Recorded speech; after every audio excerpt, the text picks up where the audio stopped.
ಅವರೇ ಈಗ ಸಾಕಷ್ಟು ಪ್ರಶ್ನೆಗಳನ್ನು ಲೋಹಿತ್ ರೈಸ್ ಮಾಡ್ತಾ ಇದ್ರು. ಬೇರೆ ಬೇರೆ ನಿಗಮಗಳಲ್ಲಿ ಆಗಿದಂಥ ಹಗರಣನೇ ಸುಳ್ಳ, ಇಷ್ಟು ಕೋಟಿ ಸಿಕ್ಕಲಿಲ್ಲ, ಇಷ್ಟು ಕೋಟಿ ಸಿಕ್ಕಿದ್ದು, ಅಲ್ಲಿ ಎಷ್ಟು ಕೋಟಿ ಸಿಕ್ತು ಅನ್ನೋದಲ್ಲ ವಿಷಯ, ಎಷ್ಟು ರೂಪಾಯಿ ಸಿಕ್ತು ಅನ್ನೋದಲ್ಲ ವಿಷಯ. ಅಲ್ಲಿ ಈ ಥರದೊಂದು ಮೋಸ ನಡೆದಿಲ್ವಾ, ಭ್ರಷ್ಟಾಚಾರ ಆಗಿಲ್ವಾ ಅಂತೇಳಿ ನೀವು ಆ ಇಡೀ ಅವರ ಹೊತ್ತಗೆಯಲ್ಲಿ ನಿಮಗೆ ಯಾವುದು ಬೇಕು, ಯಾವುದಕ್ಕೆ ಅವರ ಅಂಕಿಅಂಶಗಳು ಅವ್ರ ಬಳಿ ಇದೆಯೋ ಇಲ್ಲವೋ ಅನ್ನೋದನ್ನು ಮಾತ್ರ ಪಿಕ್ ಮಾಡ್ಕೊಂಡು ಹೇಳ್ತಾ ಇದ್ದೀರಲ್ಲ. ಲೋಹಿತ್ ರೈಸ್ ಮಾಡಿದಂಥ ಉಳಿದ ಪ್ರಶ್ನೆಗಳಿಗೇನು ಉತ್ತರ ನಿಮ್ಮದು? ಖಂಡಿತ ನಾನು ಯಾವುದು ಪಿಕ್ ಆ್ಯಂಡ್ ಚೂಸ್ ಮಾಡ್ತಾ ಇಲ್ಲ ಸರ್. ಅವರು 8 ಪೇಜ್ಗಳಲ್ಲಿ 8 ಪೇಜಲ್ಲಿ ಅಂಕಿಅಂಶಗಳು ಕೊಟ್ಟಿರೋದಕ್ಕೆ ಯಾವುದಕ್ಕೂ ದಾಖಲೆ ಇಲ್ಲ. 8 ಪೇಜ್ಗೆ ಅದು ನಾನು ಖಂಡಿತವಾಗಿ ಹೇಳ್ತೀನಿ. ಇದು ಮಾಡಿದ್ದೀನಿ. ಒಂದು ಎರಡನೇದು, ನನ್ನ ಸ್ನೇಹಿತರು ಲೋಹಿತರು ಹೇಳ್ದಂಗೆ ಇವತ್ತು ಅವರು ಚಲವಾದಿ ನಾರಾಯಣ ಸ್ವಾಮಿ ಅವ್ರ ವಿಷಯ ತೆಗೆದ್ರು, ಮತ್ತೆ ಅದೇನೋ ಯಡಿಯೂರಪ್ಪ ಅವ್ರ ಮನೆ, ಅದು ಯಾವುದು ಇವತ್ತಿನ ನಮ್ಮ ಅದಕ್ಕೆ ಅಪ್ರಸ್ತುತ ಆಯ್ತಾ. ಯಾವುದು ಅದಾಗಿದ್ದೇನು ಅಥವಾ ಯಡಿಯೂರಪ್ಪನವ್ರ ಮನೆಗೆ ಕಲ್ಲೊಡ್ದು, ದಟ್ ಇಸ್ ಆಲ್ ಡಿಫ್ರೆಂಟ್ ಆಯ್ತಾ. ಅದಕ್ಕೂ ಇವತ್ತಿನ ನಾವೇನು ಮಾತಾಡ್ತಾ ಇದ್ದೀವಿ, ಇವತ್ತೇನು ನಾವು ಇವ್ರು ಚಾರ್ಜ್ ಶೀಟ್ ಹಾಕಿದ್ದಾರೆ, ನಾವು ಅದಕ್ಕೆ ಉತ್ತರ ಕೊಡ್ತಾ ಇದ್ದೀವಿ, ಅದಕ್ಕೆ ಇದಕ್ಕೆ ಆ ವಿಷಯಕ್ಕೆ ಅಸಮಂಜಸ.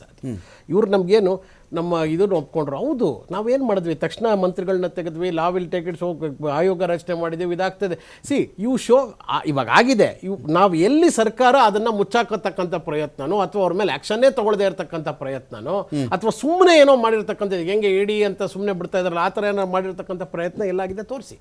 ಸರ್ಕಾರದಿಂದ ಏನಾದ್ರು ಇದರಿಂದ ಅವ್ರನ್ನ ಆರೋಪಿಗಳನ್ನ ಮುಚ್ಚಿಡ್ತಕ್ಕಂಥದ್ದು ಅಥವಾ ಅವ್ರನ್ನ ಬಿಡ್ತಕ್ಕಂಥ ಕೆಲಸ ಏನಾರು ಮಾಡಿದ್ದೀವಿ ಎಲ್ಲ ಏನೇನು ಮಾಡಬೇಕು ಕಾನೂನಾತ್ಮಕವಾಗಿ ಅಥವಾ ಹೌದು ಅದನ್ನೇ ಹೇಳ್ತಾ ಇರೋದು ನಾನು. ಕಾನೂನಾತ್ಮಕವಾಗಲಿ ಅಥವಾ ನಮ್ಮ ಸಂವಿಧಾನಾತ್ಮಕವಾಗಲಿ ಏನಕ್ಕೆ ಮಾಡಬೇಕು ಅದನ್ನ ಸರ್ಕಾರ ಮಾಡಿದೆ. ಈಗ ಇನ್ನೇನು ಎಕ್ಸ್ಪೆಕ್ಟ್ ಮಾಡ್ತೀರಿ ನೀವು? ಹೋಗೋರ್ ಮನೆ ಬುಲ್ಡೋಸ್ ಮಾಡ್ಬೇಕಾಗಿತ್ತಾ? ಆ ಥರ ನಾವು ದೇರ್ ಮಾಡಕ್ಕಲ್ಲ. ನಮ್ಮ ರಾಜ್ಯದಲ್ಲೂ ನಮ್ಮ ದೇಶದಲ್ಲೂ ಒಂದು ಕಾನೂನು, ಒಂದು ವ್ಯವಸ್ಥೆ ಅನ್ನೋದಿದೆ. ಅದರ ಪರವಾಗಿ ಅದರ ಸರಹದಿನಲ್ಲಿ ಏನಿದೆ ಅದು ಏನು ಮಾಡಬಹುದು ಅಷ್ಟನ್ನು ನಮ್ಮ ರಾಜ್ಯ ಸರ್ಕಾರ ಬಹಳ ವ್ಯವಸ್ಥಿತವಾಗಿ ಬಹಳ ಜವಾಬ್ದಾರಿಯುತವಾಗಿ ಕೆಲಸ ಮಾಡಿದೆ. ಇನ್ನೊಂದು SC ST ಗಳಿಗೆ ಮೀಸಲಾಗಿದ್ದಂಥ ನಿಧಿಯನ್ನ ನೀವು ಬೇರೆ ಬೇರೆ ಗ್ಯಾರಂಟಿ ಯೋಜನೆಗಳೆಲ್ಲ ಬಳಸ್ಬಿಟ್ಟಿದ್ದೀರಿ. ಅದು ಹೇಳಿದ್ದು ಅಲ್ಲಲ್ಲ. ಒಂದು ನಿಮಿಷ ನೋಡಿ. ಅದು ನನಗೂ ಒಂದ್ಸಲಿ ಮುಖ್ಯಮಂತ್ರಿಗಳೇ ಕೂತ್ಕೊಂಡು ಮಾತಾಡ್ತಾ ಇರ್ತಿರ್ತಕ್ಕಂಥ ಒಂದು ಸಣ್ಣ ಸಭೆಯಲ್ಲಿ ನಾನಿದ್ದಾಗ ಈ ವಿಷಯ ಬಂದಾಗ ಅವರು ಬಹಳ ಚೆನ್ನಾಗಿ ಒಂದು ಮಾತು ಹೇಳಿದ್ರು. ನೋಡಿ, ಯಾವುದೇ ಈ ರೀತಿ ಇವಾಗ ಈ ಬಜೆಟ್ಗೆ ಫಾರ್ ಎಕ್ಸಾಂಪಲ್ ನಾನು ಭಾಳ ಅರ್ಥ ಆಗೋಂಗೆ ಹೇಳ್ತೀನಿ ನಮ್ಮ ವೀಕ್ಷಕರಿಗೆ. ಇವಾಗ ಈ ತಿಂಗಳಿಗೆ ಇಷ್ಟು ಮೀಸಲು ಅಂತ ಇದೆ. ಈಗ ಈ ತಿಂಗಳು ನಿಮಗೆ ಒಂದು 100 ಕೋಟಿ ರೂಪಾಯಿ ಖರ್ಚು ಮಾಡಬೇಕು. ಒಟ್ಟು 200 ಕೋಟಿ ಬಜೆಟು, 200 ಕೋಟಿ ನಮ್ಮ ಹತ್ರ ಇದೆ. 100 ಕೋಟಿ ರೂಪಾಯಿ ಈ ತಿಂಗಳು 30ನೇ ತಾರೀಕು ಒಳಗಡೆ, ನೆಕ್ಸ್ಟ್ ಮಂತ್ ಒಂದರಿಂದ ಇನ್ನೊಂದು 100 ಕೋಟಿ ಇದಾಗಬೇಕು ಅಂತ. ಸೊ ಆ ಒಂದು ಸಮಯದ ಒಂದು ಏನಿದೆ ಪ್ಯಾರಾಮೀಟರ್ನಲ್ಲಿ ಎಷ್ಟು ಖರ್ಚು ಮಾಡಬೇಕು ಅಥವಾ ಎಷ್ಟು ಅವ್ರಿಗೆ ಮೀಸಲಾಗಿಟ್ಟಿರೋದನ್ನು ಎಲ್ಲೂ ನಾವು ತಡೆ ಹಿಡಿದಿಲ್ಲ.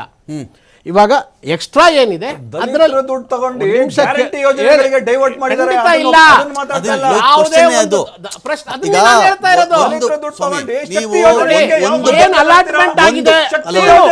ಒಂದು ಬ್ಯಾಸ್ಕೆಟ್ ಇರೋ ದುಡ್ಡನ್ನ ಇನ್ನೊಂದು ಬ್ಯಾಸ್ಕೆಟ್ ಬಳಸಬಾರ್ದಾಗಿತ್ತು. ನೋಡಿ, ಅದು ಶುದ್ಧ ಸುಳ್ಳು, ಆರೋಪನೇ ಶುದ್ಧ ಸುಳ್ಳು. ಇವತ್ತು ಇವ್ರು ಹೇಳ್ತಾ ಇದ್ದಾರೆ ಗ್ಯಾರಂಟಿ ಬಗ್ಗೆ.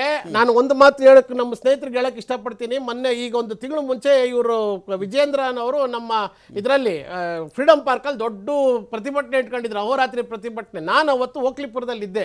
ಓಕ್ಲಿಪುರದಲ್ಲಿ ಸುಮಾರು ಒಂದು 50 ಜನ ಬಿಜೆಪಿ ಅವರು ಅದಕ್ಕೆ ಹೆಣ್ಣುಮಕ್ಕಳು ಕಾರ್ಯಕರ್ತರು ಬಸ್ ಹತ್ತಿದ್ರು.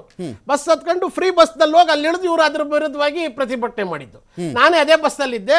ಒಬ್ರು ಟಿಕೆಟ್ ತಗೊಳ್ಳಿಲ್ಲ. ಎಲ್ಲಾ ಶಕ್ತಿ ಆಧಾರ್ ಕಾರ್ಡ್ ತೆಗೆದು ತೋರಿಸ್ಬಿಟ್ಟು ಟಿಕೆಟ್ ತಗೊಂಡು ಅಲ್ಲಿ ಹೋಗಿ ಅದ್ರ ವಿರುದ್ಧವಾಗಿ ಇವ್ರದ್ದು ಈ ತರ ಮುಖವಾಡ ಇದ್ರ ಹೇಳ್ತಾ ಇರೋದು ಸರಿ ಇಲ್ಲ ಅಂತ ಅಲ್ವಾಗ ಹೇಳೋದು.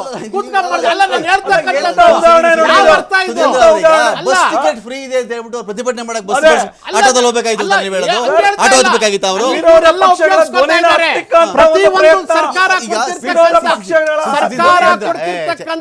ಪ್ರತಿಯೊಂದು ಯೋಜನೆಗಳನ್ನ ಇವರು ಸಂಪೂರ್ಣ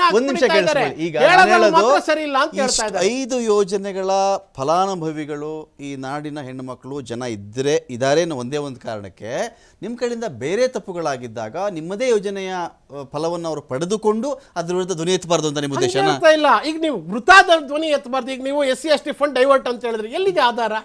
ಎಲ್ಲಿ ಯಾವ ಆಧಾರದ ಮೇಲೆ ಹೇಳ್ತಾ ಇದ್ದೀರಾ? ಯಾವ ಆಧಾರದ ಮೇಲೆ ಹೇಳ್ತಾ ಇದ್ರೆ ಹೇಳಿ. ಸುಮ್ಮನೆ ನೀವು ನಾನು ಅವಾಗಿಂದ ಕಾರ್ಯಕ್ರಮ ಶುರು ಆದಾಗಿಂದ ಇದುವರೆ ತನಕ ನಾನು ಹೇಳ್ತಾ ಇರೋದು ಒಂದೇ ಮಾತು, ಯಾವ್ದಾರು ಒಂದು ಆ 8 ಪೇಜ್ ನಲ್ಲಿ ನೀವು ಕೊಟ್ಟಿರ್ತಕ್ಕಂಥ ಚಾರ್ಜ್ ಶೀಟ್ ಅಲ್ಲಿ ಯಾವ್ದಾರು ಒಂದು ಪೇಜ್ ಅಲ್ಲಿ ಒಂದು ಅಂಕಿಅಂಶ ನೀವು ಕೊಟ್ಟಿರೋದಕ್ಕೆ ಒಂದೇ ಬೆಲೆ ಏರಿಕೆ ಸುಳ್ಳ? ಬೆಲೆ ಏರಿಕೆ ವಿರುದ್ಧ ಬಿಜೆಪಿ ಪ್ರತಿಭಟನೆ ಮಾಡಬಾರ್ದಾ? ನಾನು ಹೇಳ್ತಾ ಇಲ್ಲ ಪ್ರತಿಭಟನೆ ಮಾಡಬಾರ್ದು. ಬೆಲೆ ಏರಿಕೆ ಸುಳ್ಳು ಅಂತ ನಾನು ಹೇಳ್ತಾ ಇಲ್ಲ. ಭ್ರಷ್ಟಾಚಾರ ಆರೋಪ ಬಂದಿ ಸುಳ್ಳು. ಬೆಲೆ ಏರಿಕೆ ಅದಕ್ಕೂ ನಮ್ಮ ಏನು ಸರ್ಕಾರದ ಇದಕ್ಕೆ ಏನು ಸಂಬಂಧ ಇಲ್ಲ. ಸಂಬಂಧ ಇರ್ತದ್ರಿ, ಒಳ್ಳೆ ಕಥೆ ಆಯ್ತಲ್ಲ. ಬೆಲೆ ಏರಿಕೆ ಸ್ವಾಭಾವಿಕವಾಗಿ ಆಗ್ಬೇಕಾಗಿ ದಟ್ ವಾಸ್ ಡ್ಯೂ. ಇವಾಗ ಬಸ್ಸು 6 ವರ್ಷದಿಂದ ಮಾಡಿರಲಿಲ್ಲ. ಕೇಂದ್ರದಲ್ಲಿ ನನಗೂ ಸ್ವಾಭಾವಿಕ ಮಾಡಬೇಕಾಗಿತ್ತು ಅಂತಾರೆ, ಸ್ವಾಭಾವಿಕವಾಗಿ ನಾನು ಮಾಡಿದೆ ಅಂತಾರೆ. ಮಾತಾಡಿದ್ಯಾರು? ನೀವು ಇದು ಜಸ್ಟ್ 450 ರೂಪಾಯಿ ಇದ್ದಾಗಿಂದ 500 ರೂಪಾಯಿ ಮಾಡಿದಾಗ್ಲೇನೆ ನೀವು ಸಿಲಿಂಡರ್ ತುಂಬಾ ಜಾಸ್ತಿ ಇದ್ ಬೇಕಾ ಅಂತ ಕೇಳಿದವ್ರು ಇವ್ರು ತಾನೆ. ಈಗ 1000 ರೂಪಾಯಿ ಮಾಡಿದಾಗ ಅದು ನೀವು ಹೇಳ್ಬಿಟ್ಟು ಮಾಡಿದ್ರಾ? 55 ರೂಪಾಯಿ ಪೆಟ್ರೋಲ್ ಇದ್ದಾಗ 55 ಇಂದ 58 ರೂಪಾಯಿ ಪೆಟ್ರೋಲ್ ಇದ್ದಾಗ ಇವ್ರು ಭಾರತ್ ಬಂದ್ ಕರೆದಿದ್ರು. 58 ಇವ್ರಿಗೆ 61 62 ಇದ್ಮೇಲೆ 100ಕ್ಕೆ ತಗೊಂಡೋದ್ರು. ಅದ್ ಸಮಂಜಸನಾ? ಕೇಳಿ, ಪ್ರಶ್ನೆ ಮಾತಾಡೋದಲ್ಲ, ಹೇಳಿರ್ತಕ್ಕಂಥದ್ದಲ್ಲ. ನೋಡಿ, ಇನ್ನೊಂದು 5ನೇ ಪೇಜ್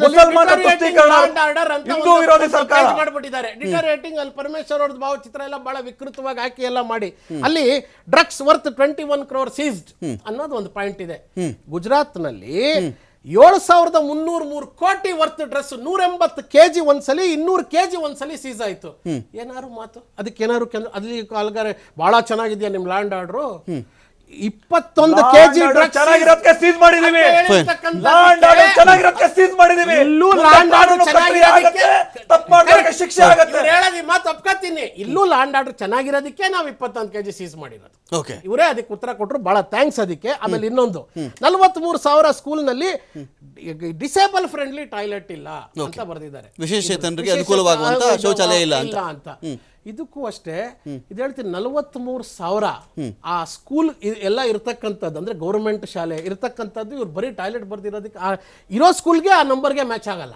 ಟಾಯ್ಲೆಟ್ಗೂ ಸ್ಕೂಲ್ ಸಂಖ್ಯೆಗೂ ಎಲ್ಲಿ ಬಂದ್ರಿ? ಯಾರು ಹೇಳಿದ್ರು ನಿಮ್ಗೆ 43,000 ಟಾಯ್ಲೆಟ್ ಇಲ್ಲ ಅಂತ? ಇವ್ರ ಕ್ವಶನ್ಸ್ ಸರ್, ಈಗ ಅವ್ರು ಹೇಳ್ತಾ ಇದಾರಲ್ಲ ಟಾಯ್ಲೆಟ್ಗಳು ಸರಿ ಇಲ್ಲ ಅಂತೇಳಿ. ಟಾಯ್ಲೆಟ್ಗಳು ಇವತ್ತೇ ನಾವು ನೋಡ್ತಾ ಇದೀವಿ. ಇವತ್ತು ಕರ್ನಾಟಕ ಸರ್ಕಾರ ಶಾಲೆನಲ್ಲಿ ಮೂಲಭೂತ ಸೌಕರ್ಯ ಇಲ್ಲದೆ ನಮ್ಮ ಮಕ್ಕಳು ಅಡ್ಮಿಷನ್ ಆಗ್ತಾ ಇಲ್ಲ. ಇವತ್ತು ಅದು ಒಂದು ಮೂಲ ಕಾರಣ. ಇವತ್ತು ಸಾಕಷ್ಟು ಒಂದು ಖಾಸಗಿ ಶಾಲೆಗಳು ಅತಿ ಹೆಚ್ಚಾಗೋದಕ್ಕೆ. ಇವತ್ತು ಮೂಲಭೂತ ಸೌಕರ್ಯಗಳಿಲ್ಲದೆ ಅಲ್ಲಿಗೆ ಸರ್ಕಾರಿ ಶಾಲೆಗೆ ಉತ್ತೇಜನ ಸರಿಯಾಗಿ ಕೊಡದಂತೆ, ಸಂಬಳನೂ ಸರಿಯಾಗಿ ಕೊಡಕ್ಕಾಗದಿರುವಂತ ಪರಿಸ್ಥಿತಿ ಇದೆ ಇವತ್ತು. KPSC ನಲ್ಲಿ ಇವತ್ತು ಎಷ್ಟು ಅಲ್ಲಿ ಫ್ರೀಡಂ ಪಾರ್ಕ್ ಪ್ರತಿನಿತ್ಯ ಇವತ್ತು ಅಧಿವೇಶನ ಸಂದರ್ಭದಲ್ಲಿ ಪ್ರತಿಭಟನೆ ಮಾಡಿದ್ರು. ಇವತ್ತು ಒಂದು ಅನುವಾದ ಮಾಡಿರುವಂತದ್ದಾಗಿರ್ಬೋದು, ಪ್ರಶ್ನೆ ಪತ್ರಿಕೆ ಸೋರಿಕೆ ಆಗಿರ್ಬೋದು, ಇವೆಲ್ಲವೂ ನಾವು ಪ್ರಶ್ನೆ ಮಾಡಿದೀವಿ. ಇವ್ರು ಒಂದೇ ಪ್ರಶ್ನೆ ಒಂದು ಅಂಕಿ ಅಂಶಗಳು ಹೇಳ್ತಾ ಇದಾರಲ್ಲ, ಸಾಕಷ್ಟು ಇನ್ನೂ ಹಲವಾರು ವಿಚಾರಗಳಿದಾವೆ. ಎಲ್ಲಾ ಅಂಕಿ ಅಂಶಗಳು ಸಿಬ್ಬಂದಿಗಳ ನೇಮಕಾತಿಗಳಲ್ಲೂ ಅಷ್ಟೇ ಇವತ್ತು ಸಂಪೂರ್ಣ ಖಾಸಗೀಕರಣ ಮಾಡ್ತಾ ಇದ್ದಾರೆ.